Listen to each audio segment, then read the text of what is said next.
चलिए let's talk about HIV। अब ये नाम सबने सुना हुआ है, राइट? ओके, मैं उस जमाने से आती हूँ जिस जमाने में ऐसी अफवाहें होती थी कि किसी HIV पेशेंट ने एक नीडल से अपना ब्लड जो है वो फ्रूटी में डाल दिया है और अब वो फ्रूटी के थ्रू HIV पास हो रहा है। आज जितना इंटरनेट इजीली अवेलेबल है तब उतना नहीं था। लाइक मैं इतनी बूढ़ी नहीं हूँ, बट फिर भी आज जो पेनिट्रेशन ऑफ इंटरनेट है, that is so much. Technology, internet, this is so well penetrated. And जो चीजें जितनी जल्दी इंफॉर्मेशन तुम तक पहुंचती है उतनी जल्दी हमारे तक नहीं पहुंचती थी। तो आई रिमेम्बर कि जब ऐसी एक अफवाह आई थी तो my mom never use to let me have Frooti, और मुझे फ्रूटी इतनी पसंद थी। तो बट भाई अब अफवाहें हैं, तो ये अफवाहें आज भी जल्दी फैलती हैं, लेकिन अच्छी बात यह है कि we are very well aware of the things, of the reality. ठीक है, आज हमें पता है कि फ्रूटी के थ्रू HIV नहीं फैल सकता, मच्छर के काटने से HIV नहीं फैल सकता, राइट? क्योंकि मच्छर के अंदर जाते ही देखिए वायरस है, वायरस के अंदर प्रोटीन है और DNA या RNA हो सकता है। ठीक है, तो वायरस सॉरी ये जो मच्छर है, मच्छर की एलिमेंट्री कैनाल में जाते ही प्रोटीन और जेनेटिक मटेरियल डाइजेस्ट हो जाना है। तो बेशक अगर एक मच्छर HIV पॉजिटिव पेशेंट का खून चूस के आया भी है ना, ब्लड सक करके आया भी है, तो वो वायरस उसके अंदर डाइजेस्ट हो गया। ठीक है, और तुम्हें अगर वो काटता भी है तो उससे कोई HIV एड्स नहीं फैलता। क्लियर? चलिए, बट ये वाला जो शक है ये आज भी कुछ बच्चों को रहता है कि क्या मच्छर के काटने से HIV एड्स हो सकता है? नो, बिल्कुल भी नहीं हो सकता। And now you know why it is not possible, because the virus is digested in the mosquitoes alimentary canal. Clear? चलिए, सो रियलिटी पे आते हैं। Let's know the facts. बहुत सारी चीजें हमें ऑलरेडी पता है, लेकिन कुछ उसमें डिटेल्स ऐड करेंगे। Clear? All right, so HIV stands for human immuno deficiency virus. Human immunodeficiency virus. Clear? And AIDS stands for acquired immunodeficiency syndrome. Words समझते हैं पहले। आई नो ये नाम हमने बहुत टाइम से हम सुनते आ रहे हैं और शायद तुम्हें लग रहा होगा कि ये टॉपिक इतना इंपॉर्टेंट नहीं है, क्योंकि हमें तो इसके बारे में पता ही है, HIV एड्स के बारे, है ना? न्यूज़पेपर में, टेलीविजन पे, इंटरनेट पे इससे रिलेटेड बहुत सारी अवेयरनेस फैलाई जा रही है। But trust me, after reading this you will realize that there were many things that you did not know. So let's get back to it. देखो, ह्यूमन डेफिशिएंसी वायरस क्यों कहा जाता है इसे? ह्यूमन इम्यूनो डेफिशिएंसी, क्योंकि इसकी presence से ही ऐसा वायरस है जिसकी प्रेजेंस से, इसके होने से इम्यून सिस्टम की डेफिशिएंसी होनी है। ठीक है, इसकी वजह से इम्यून सिस्टम की डेफिशिएंसी होगी। हमने पढ़ा था हमारे अंदर इम्यून सिस्टम प्रेजेंट है, जो दो उसकी टाइप्स हैं, AMIS antibody mediated immune system and cell mediated immune system, right? और हम जब इम्यून सिस्टम पढ़ रहे थे तो मैंने आपको बताया था कि T हेल्पर सेल्स जो हैं, these are the master cells. ठीक है, तो T हेल्पर सेल्स ही हैं जो B लिम्फोसाइट से एंटीबॉडी बनवाएंगे या मैक्रोफेजेस को बुलाएंगे या मेमोरी जनरेट करवाएंगे। ठीक है, HIV is super intelligent. HIV को पता है कि मास्टर कौन है, T हेल्पर सेल। तो ये HIV उन T हेल्पर सेल्स पे जाके अटैक करेगा। We'll see how. ठीक है, T हेल्पर सेल्स पे जाके अटैक करेगा। T हेल्पर सेल अगर उसके कंट्रोल में आ गया तो पूरा इम्यून सिस्टम उसके कंट्रोल में है। Is it clear? सो होगा क्या, जब T हेल्पर सेल उसके कंट्रोल में आया तो B लिम्फोसाइट्स एंटीबॉडीज नहीं बना पाएंगे, बाकी के भी जो कंपोनेंट्स हैं इम्यून सिस्टम के, दे विल स्टार्ट फेलिंग। तो इंडिविजुअल के अंदर इम्यून सिस्टम की डेफिशिएंसी हो जाएगी, और ये वायरस किसको अफेक्ट करता है? ह्यूमन बींग्स को। So human immuno deficiency virus. अब जिस दिन पेशेंट के अंदर HIV पहुंचता है, अगले ही दिन उसका इम्यून सिस्टम खत्म नहीं होता। ठीक है, HIV धीरे धीरे पहले तो अपना अंदर एक जाल बिछा रहा है, अपनी पॉपुलेशन इंक्रीज कर रहा है। ठीक है, कौन से सेल्स इसकी हेल्प करेंगे पॉपुलेशन इंक्रीज करने में, नंबर इंक्रीज करने में, ये भी हम देखेंगे during the detailed study of HIV cycle. ठीक है, बट वापस आते हैं कि जिस दिन HIV एंटर करता है एकदम से इम्यून सिस्टम फेल नहीं करता, इम्यून सिस्टम के फेल होने में टाइम लगता है। क्लियर? अब वो टाइम कुछ महीने हो सकता है, कुछ साल हो सकते हैं। क्लियर? डिपेंड करता है कि इंडिविजुअल की इम्यूनिटी कैसी है, इंडिविजुअल का लाइफस्टाइल कैसा है। क्लियर? बट एनीवेज एकदम से person will only become HIV positive, वो एड्स का पेशेंट नहीं होगा, HIV की presence will only make him HIV positive. ठीक है? अब वो पॉजिटिव से एड्स की स्टेज में कब जाता है ये डिपेंड करेगा उसकी इम्यूनिटी, उसके लाइफस्टाइल पे। क्लियर? सो स्टेजेस होती हैं बहुत सारी, जैसे किसी भी बीमारी में first stage, second stage, cancer में first, second, third, fourth stage होती है। ऐसे ही HIV पेशेंट की लाइफ में HIV होने के बाद स्टेजेस होंगी, एंड जो लास्ट स्टेज होती है जिसमें कि इम्यून सिस्टम की धज्जियां उड़ चुकी हैं और अब उसको बहुत सारी छोटी छोटी बीमारियां भी बहुत बड़े विशाल रूप में अटैक कर रही हैं, जिनकी तरफ शायद हम कभी ध्यान भी नहीं देते। ठीक है? सो उस एक फुल ब्लोन स्टेज को हम क्या कहते हैं? AIDS. Let's see the name, acquired immuno deficiency syndrome. Acquired है, एक्वायर्ड मीन्स पैदाइशी है, आपने पढ़ी है acquired diseases and congenital diseases, right? तो ये पैदाइशी नहीं होती, this is acquired after the life, I mean during the life time, after birth. बेशक मदर से मिले due to milk, during lactation, या फिर सिरिंजेस से मिल सकती है, इन्फेक्टेड नीडल से मिल सकती है, ब्लड ट्रांसफ्यूजन से मिल सकती है, प्लेसेंटा से मिल सकती है बच्चे से, बच्चे को मदर से, राइट? तो जो भी है ये पैदाइशी नहीं है, मीन्स जेनेटिक नहीं है। ठीक है? इम्यूनो डेफिशिएंसी, इसके होने से क्या हो जाएगा? इम्यून सिस्टम की डेफिशिएंसी हो जाएगी। ठीक है? सिंड्रोम, सिन का मतलब होता है fusion, drome word is for diseases, तो बहुत सारी बीमारियां एक साथ अटैक करती हैं। सो एड्स एक बीमारी नहीं होती, AIDS is a group of many diseases attacking together and killing the person. बहुत सारे तरह के ट्यूमर्स, कैंसर्स हो जाएंगे, छोटी छोटी बीमारियां, ट्यूबरकुलोसिस, निमोनिया। ठीक है? So many diseases attack together and kill the person. Clear? अब सो लेट्स रीड। ठीक है? अब ये जो हमारा HIV है, ये HIV हमारे अंदर दो सेल्स पे अटैक करेगा, one is macrophages and another is T helper sales. तो मैंने तुम्हें बताया कि HIV एकदम से अंदर जाके हमें एड्स नहीं करता, HIV के अंदर जाना सिर्फ हमें HIV पॉजिटिव बनाता है, पहले वो हमारे अंदर जाके अपना नंबर मल्टीप्लाई करने वाला है। Is it clear? तो जिन सेल्स को यूज करता है वो एज अ फैक्ट्री सेल, यानी जिन सेल्स को यूज करके वो अपना नंबर मल्टीप्लाई करेगा, उन सेल्स को हम बोलते हैं फैक्ट्री सेल्स, और वो होते हैं इसके मैक्रोफेजेस। ठीक है? देखो हुआ क्यों और क्यों मैक्रोफेज ही है। देखो macrophage is a phagocytic cell. ठीक है?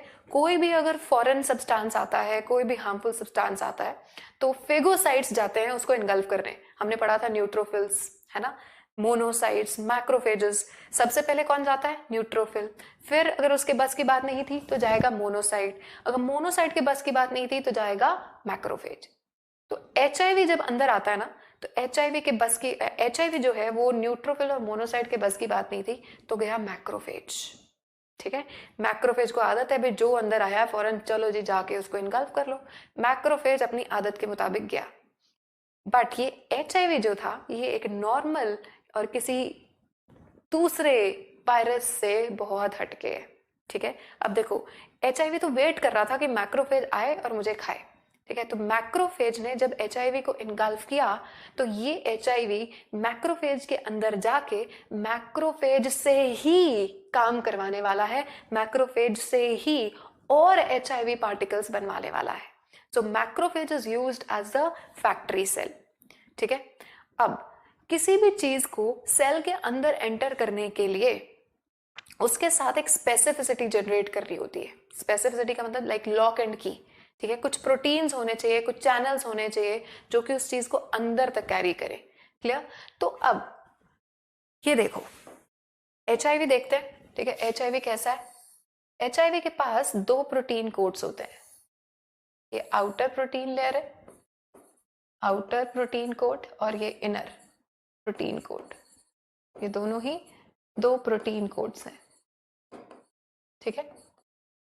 अब इसके आउटर प्रोटीन कोट पे एक स्पेशल प्रोटीन होता है, दैट इज नोन एज से CD4, sorry this is known as, yes, इसके बाहर वाले प्रोटीन पे एक प्रोटीन होगा glycoprotein 120, this protein is GP120, GP120 कहते हैं ग्लाइकोप्रोटीन 120, प्रोटीन्स के नाम है, ठीक है, इट इज वन एंटीजन। सो ये ऐसा, like this is just hypothetical shape, लेकिन एक प्रोटीन प्रेजेंट होता है आउटर कोट पे GP120, क्लियर। अब HIV का और भी स्ट्रक्चर बता देते हैं। HIV के पास सिंगल स्ट्रैंडेड RNA के दो स्ट्रैंड्स हैं, so these are two strands of single stranded RNA। So RNA is the genetic material, इसलिए HIV क्या होता है, HIV is a retrovirus, HIV is retrovirus, retro means पुराना, जिसके पास RNA जेनेटिक मटेरियल है, दैट इज रेट्रोवायरस। और भी कई रेट्रोवायरस होंगे। सो अब कोई भी जो वायरस है उसके पास सेलुलर मशीनरी तो होती नहीं है, ये हमें पता है, तो वो हमारी ही मशीनरी को यूज करता है। क्या करेगा, अपना जेनेटिक मटेरियल पहले हमारे जेनेटिक मटेरियल के साथ इनकॉर्पोरेट करता है, ठीक है। तो उसके लिए उसको एक मशीनरी चाहिए होती है। तो तुम जेनेटिक्स पढ़ चुके हो, तुम्हें पता है कि DNA से RNA बनने को क्या कहते हैं, ट्रांसक्रिप्शन, है ना। और RNA से प्रोटीन्स बनने की प्रोसेस को क्या कहेंगे, translation, right. So see this is transcription and RNA से प्रोटीन्स बनना is translation, done. Now see, अगर अब RNA से हम DNA बनाए in the opposite direction, RNA से अगर DNA बने तो इसको क्या कहेंगे, उल्टी transcription, that is reverse transcription, ठीक है। तो अब HIV के पास है RNA, ठीक है, इसने क्या बनाना है, इसने बनाना है DNA, क्योंकि इसने हमारी बॉडी के अंदर जाके हमारे DNA के साथ पहले इंटरैक्ट करना है, उसके अंदर इनकॉर्पोरेट होना है, जुड़ना है उसके साथ जाके। तो RNA और DNA तो जुड़ नहीं सकता, तो HIV पहले अंदर जाके क्या बनाता है, अपने RNA को कन्वर्ट करेगा इनटू DNA। तो वो DNA में बनाने के लिए, यानी रिवर्स ट्रांसक्रिप्शन के लिए, ये अपनी मशीनरी, अपना सामान खुद लेके जा रहा है। तो इसके पास दो एंजाइम्स होते हैं, and these enzymes are known as reverse transcriptase. वो एंजाइम्स जो ट्रांसक्रिप्शन में हेल्प करेंगे, reverse transcriptase. Is that clear. So ये एक बेसिक सा स्ट्रक्चर है, बहुत ज्यादा डिटेल हमें नहीं करना। बट नाउ कमिंग हियर, ये जो GP120 है, ठीक है, it is found on the outer protein coat. अब ये जो HIV है, ये हमारे सिर्फ दो सेल्स को अटैक करेगा, और ये दो सेल्स होते हैं, एक आपके मैक्रोफेजेस जिनको ये यूज करता है एज अ फैक्ट्री सेल, और T हेल्पर सेल्स जिनको ये मैनेजर्स हैं और मैनेजर्स पे अटैक करने वाला है, ठीक है। नाउ सी, ये दो ही सेल्स के ऊपर अटैक क्यों करता है, ये दो ही सेल्स के साथ बाइंड क्यों करता है, क्योंकि ये जो मैक्रोफेजेस और T हेल्पर सेल्स हैं, इनके ऊपर स्पेशल रिसेप्टर्स प्रेजेंट होते हैं, that is CD4 and CD8, ठीक है, CD4 एंड CD8। अब ये CD4 और CD8 देखो, ये आपका मैक्रोफेज हो गया, ठीक है, ये मैक्रोफेज है या फिर आपका T हेल्पर सेल है, दोनों ही सेल्स के ऊपर इस तरह से एक रिसेप्टर होता है। Is that clear.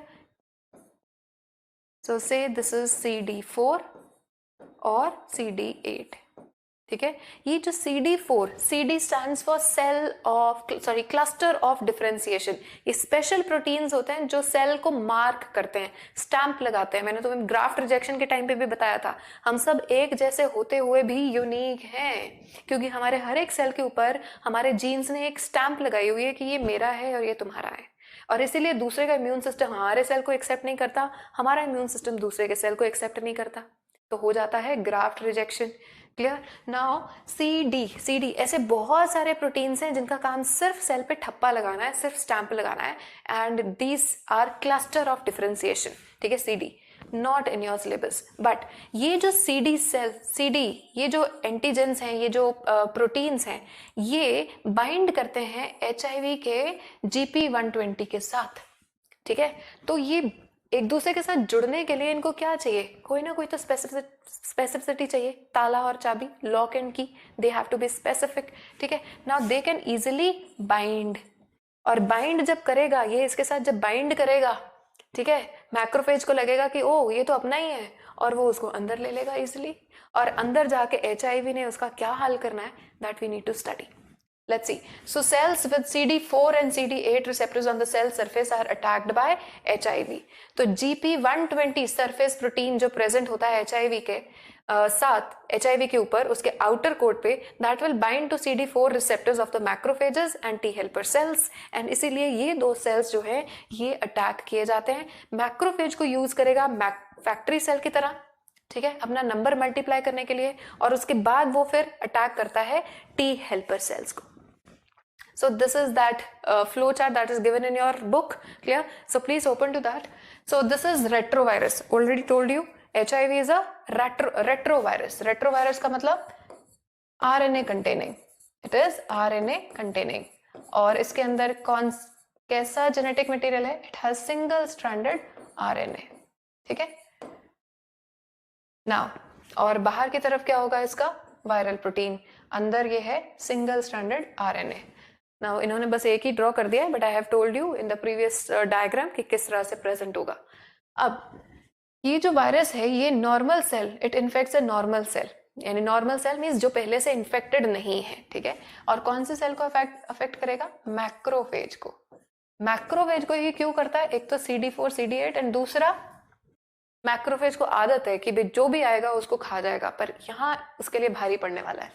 सो ये जब HIV अंदर गया तो वायरल, तो HIV ये देखो, ये उसका जेनेटिक मटेरियल है, ठीक है, ये है उसका वायरल का RNA, वायरस का RNA, ठीक है।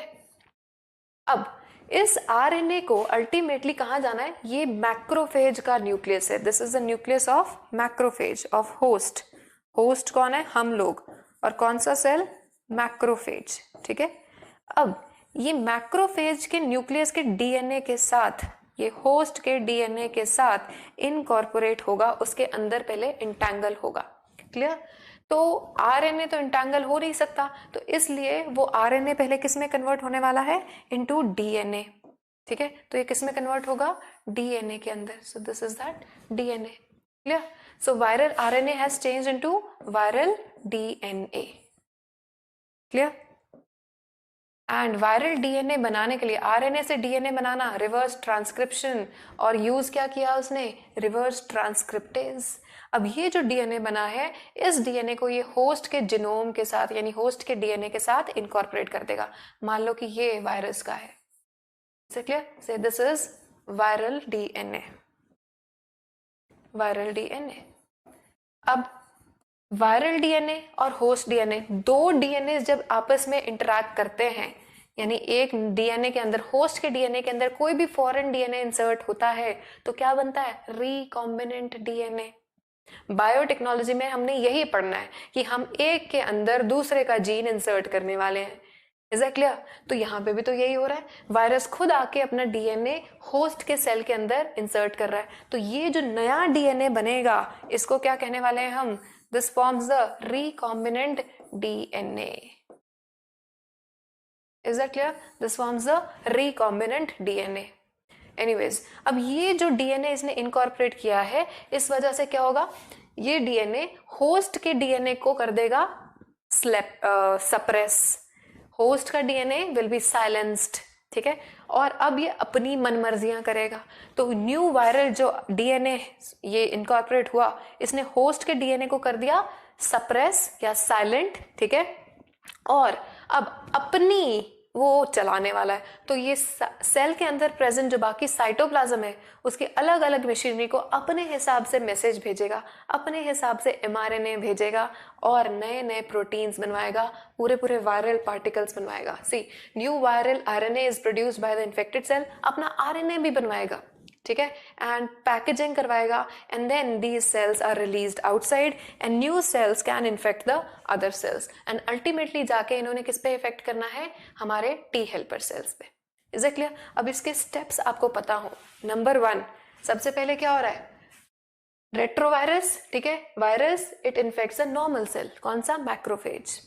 अंदर जाके ये वायरल आरएनए जब इंट्रोड्यूस हो गया सेल में, तो then this RNA will change into the viral DNA using reverse transcriptase process, reverse transcription, ठीक है। Now this viral DNA incorporates into the host cell. ये जब भी आपको आएगा आप फ्लो चार्ट की फॉर्म में लिखिएगा, try not to write these answers in boring paragraphs, clear. Now listen, so host cells, host cell के जीनोम के अंदर इनकॉर्पोरेट करेगा, इनकॉर्पोरेट करने के बाद होस्ट का जो जीनोम है उसको कर देगा साइलेंट, और now new viral particles are generated.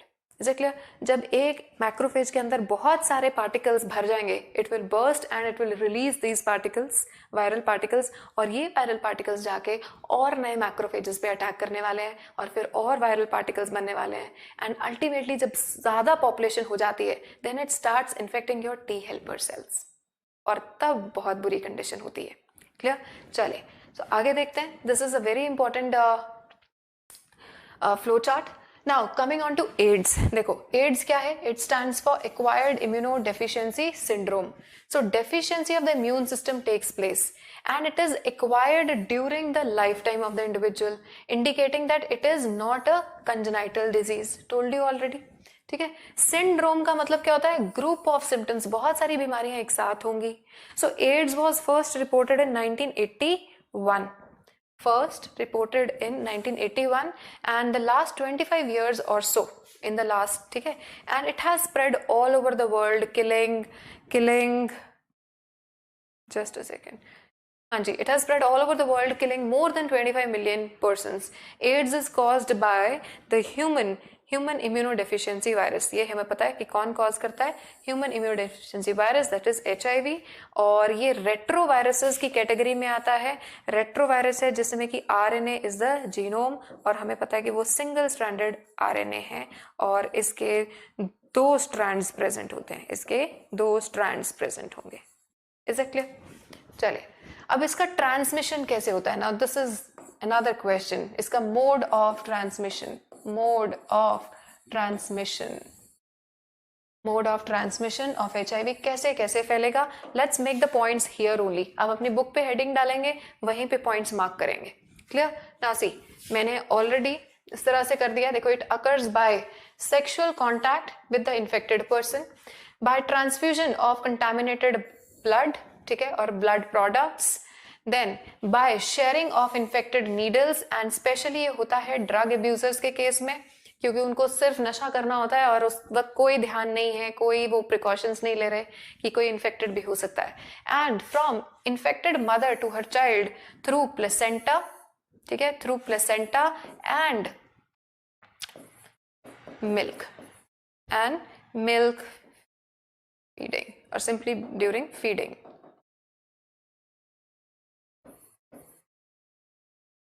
Is it clear? During feeding. Clear? So people who are at high risk of getting this infection includes high risk वाले patients कौन से हैं? देखो, high risk patients कौन से हैं? High risk individuals who have multiple sexual partners. So high risk number 1, sexual partners multiple, यहाँ पे लिख लेते हैं, ठीक है। सेकंड, ड्रग एडिक्ट्स, ठीक है, who take drugs intravenously, and third, जिनको repeated individuals who require repeated blood transfusions, ठीक है, and children born to an HIV infected mother. Clear? So do you know when do people need repeated blood transfusion, कब जरूरत पड़ती है? Now this is another question to be thought of. So can you think of it? So let it be a homework, ठीक है। इस question पे हम वापस आने वाले हैं इन द कमिंग लेक्चर्स। सो आप सोच के मुझे बताइएगा टेलीग्राम चैनल में कि कौन सी सिचुएशन से, कौन सी कंडीशंस आपने पढ़ी हैं इन अदर चैप्टर्स ऑल्सो, जिसमें कि पेशेंट को रिपीटेड ब्लड ट्रांसफ्यूजन की जरूरत पड़ती है। So think over it, you have read about them. चलिए, so find out and make a list of such conditions. It is important to note that HIV is not spread by mere touch or physical contact. So कौन कौन से method से ये spread नहीं होता है ये भी याद रखना जरूरी है. Not spread by mere touch and physical contact. It only spreads through body fluids. So it is imperative that for physical and psychological well-being, the HIV infected persons are not isolated from family and society. ठीक है, अगर हमें पता होगा कि कैसे फैलता है तो हम इन लोगों के साथ भेदभाव नहीं करेंगे. See, taking precautions is one thing, but then just discarding them and isolating them, that is another. और loneliness से बड़ी बीमारी कोई नहीं होती है. ठीक है, देखिए, there is always a time lag between the infection and appearance of AIDS symptoms. So I just told you कि HIV अंदर enter करते ही symptoms नहीं दिखाएगा. वो सिम्टम्स आने में कुछ महीने लग सकते हैं, कई साल तक लग सकते हैं.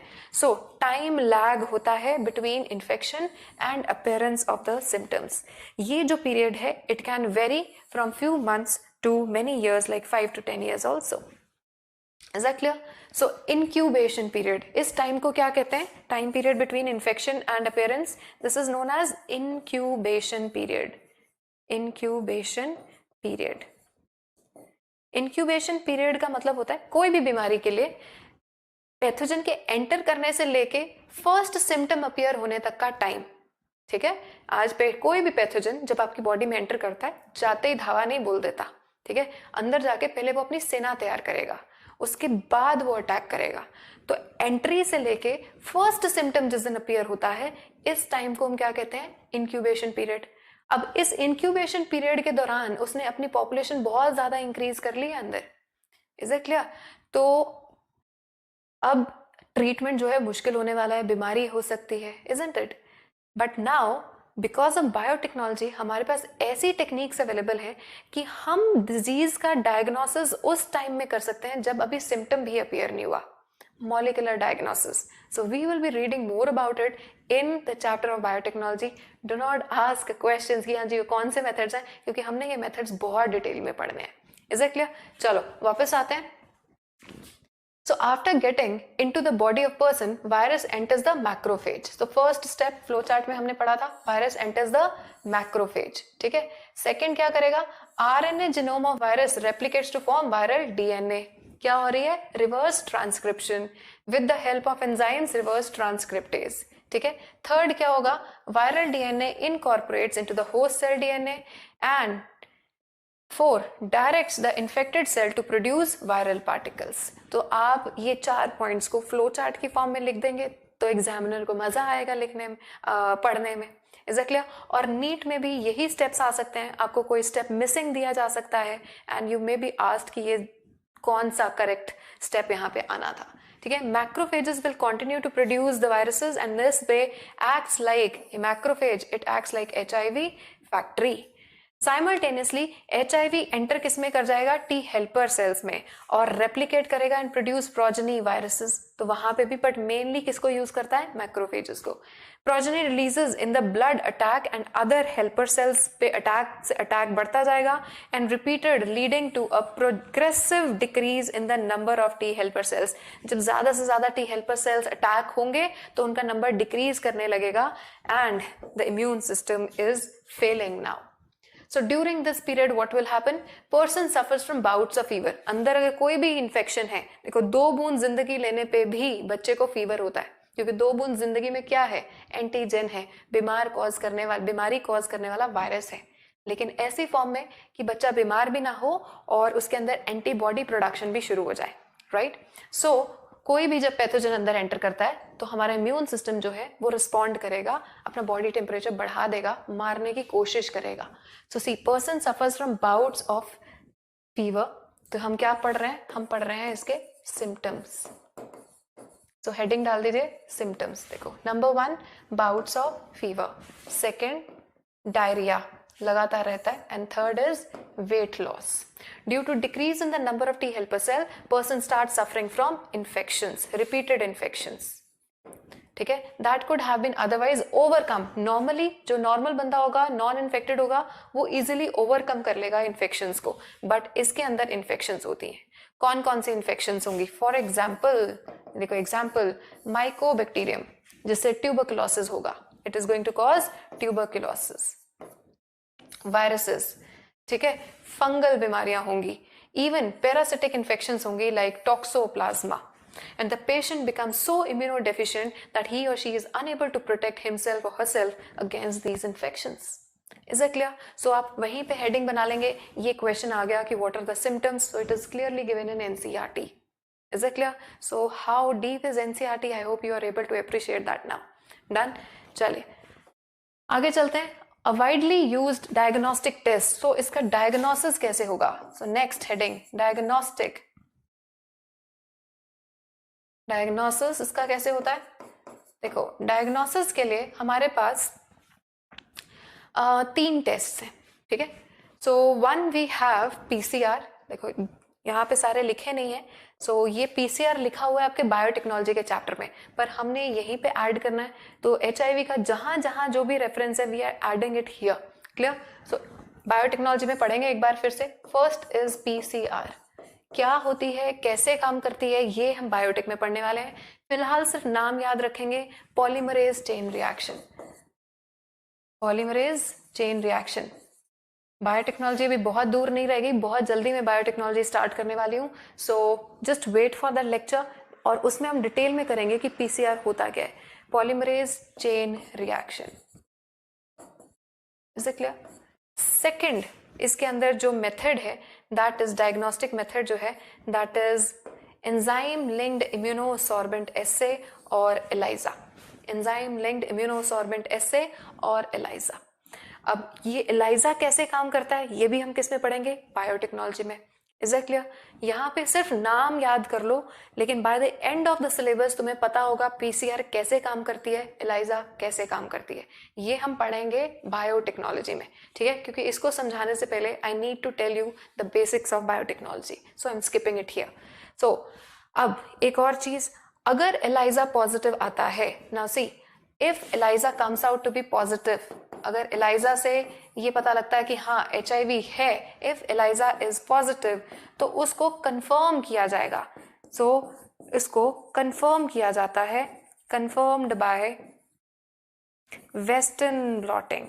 Confirmed bye western blotting. Blotting techniques तुमने पढ़ी होंगी जेनेटिक्स में, ठीक है. सदर्न ब्लॉटिंग का नाम सुना होगा. सदर्न ब्लॉटिंग में हम किसकी हाइब्रिडाइजेशन करते हैं? डीएनए की, ठीक है. Southern was the name of the scientist. तो फिर हमने दूसरा नाम खुद ही रख दिया नॉर्दर्न. उसमें आरएनए की हाइब्रिडाइजेशन होती है, राइट? आपने किया होगा जेनेटिक्स में, नहीं किया तो it is not in your NCERT also. I don't think कि डिटेल्स हैं, बाकी आप तरुण सर से डिस्कस कर सकते हैं इस चीज को. Anyways, so it is confirm bye western blotting. ये वेस्टर्न ब्लॉटिंग वैसे नहीं की जाएगी. वेस्टर्न ब्लॉटिंग सिर्फ तब की जाती है जब एलाइजा पॉजिटिव आता है. So this is 1 PCR, second is ELISA, and अगर ये पॉजिटिव आता है तो इसकी कंफर्मेशन होती है इस थर्ड टेस्ट से, that is western blotting. Is that clear? So these are the 3 tests which help us to determine whether the person is positive or negative. Now treatment of HIV. अब next आ जाती है हमारी heading treatment. देखो treatment, इलाज तो इसका कोई खास है नहीं. Prevention is the only cure, right? So drugs, viral, antiretroviral drug is only partially effective. Okay, now we have to go by NCERT, but let's stay positive. Positive in the sense सोच में positive. So guys, अभी recently मैंने news में पढ़ा था that a person has been proven to be HIV free. ठीक है, उसको एचआईवी इन्फेक्शन था और बहुत सारी रिसर्च चल रही है इस पे. सो ऐसा नहीं है कि कुछ भी ड्रग्स बनी नहीं है जो एचआईवी को रोक ना सके, बनी है, लेकिन उसके साइड इफेक्ट्स बहुत हैं.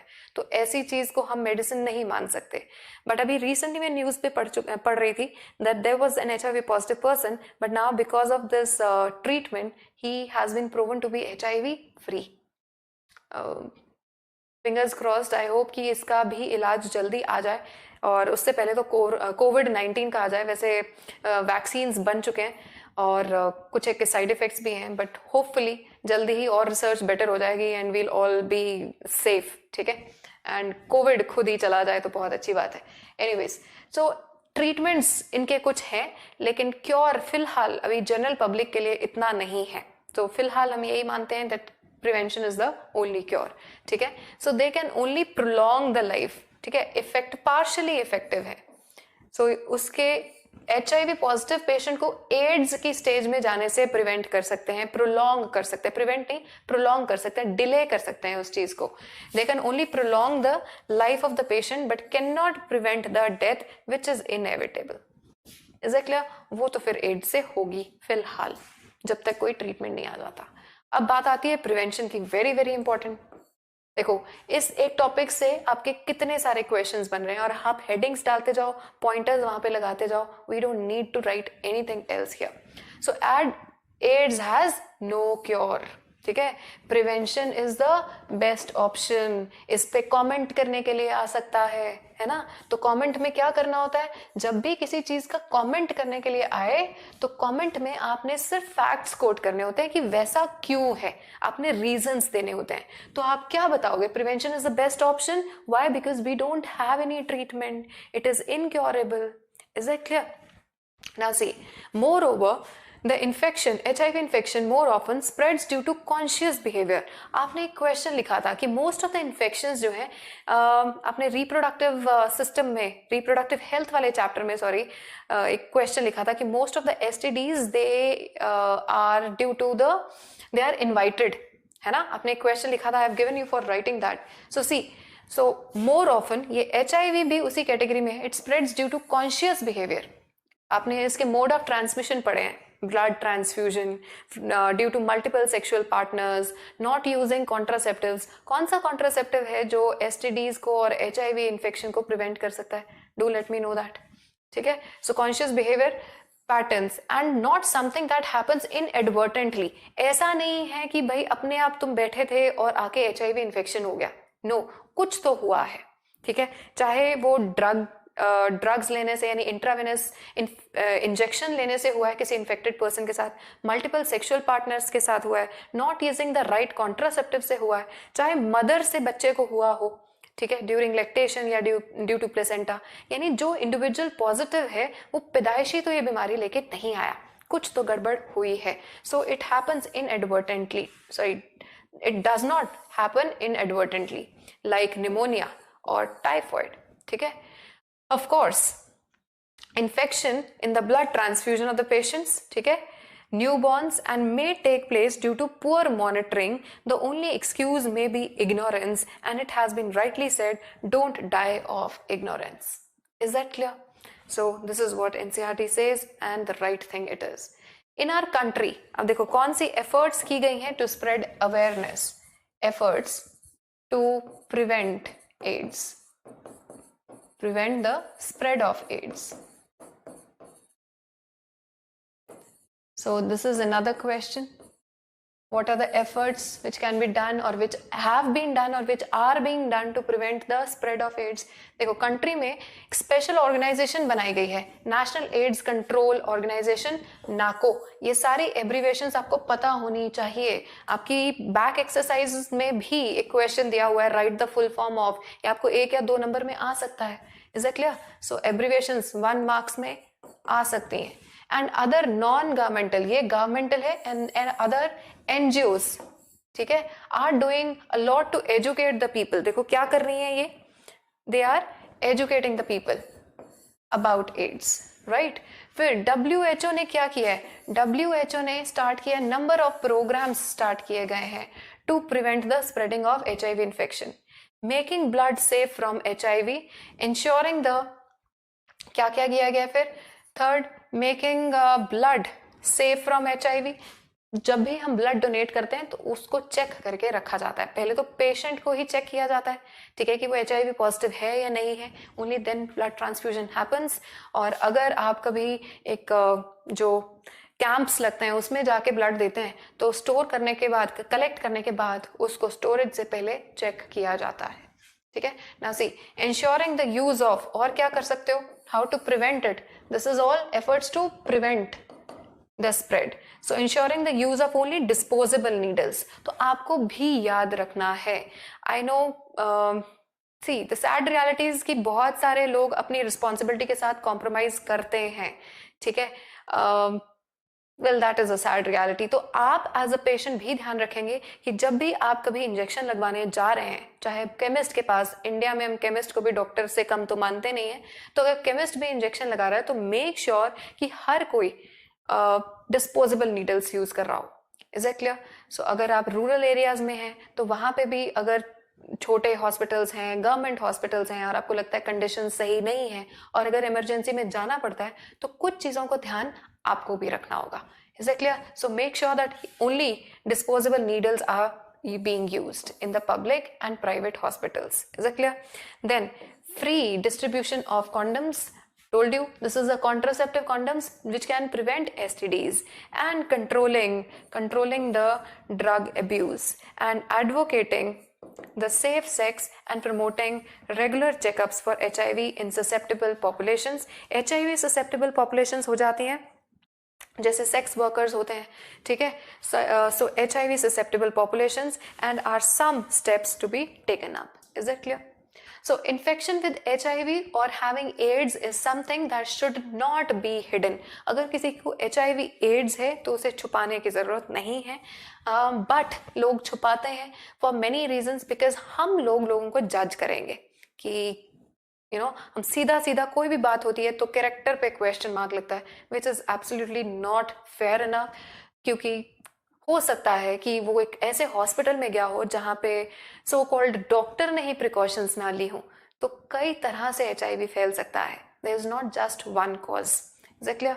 सो शुड नॉट बी हिडन, ताकि वो लोग सामने आए और अपना प्रॉपरली इलाज करवा सके, ठीक है?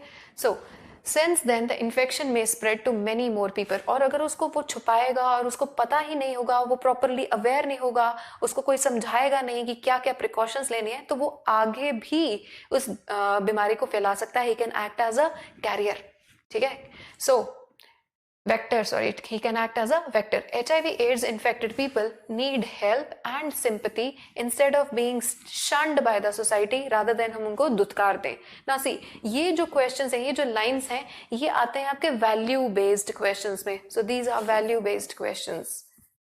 वैल्यू बेस्ड क्वेश्चंस के लिए ये लाइंस अच्छी हैं, इंपॉर्टेंट हैं। So unless society recognizes it as a problem to be dealt with in a collective manner, the chances of wider spread of the disease increases manyfold. Manyfold कि बहुत ज्यादा chances बढ़ जाते हैं इस बीमारी के फैलने के, ठीक है? And it is malady का मतलब ये sad reality है that can only be tackled by the society and medical fraternity acting together to prevent the spread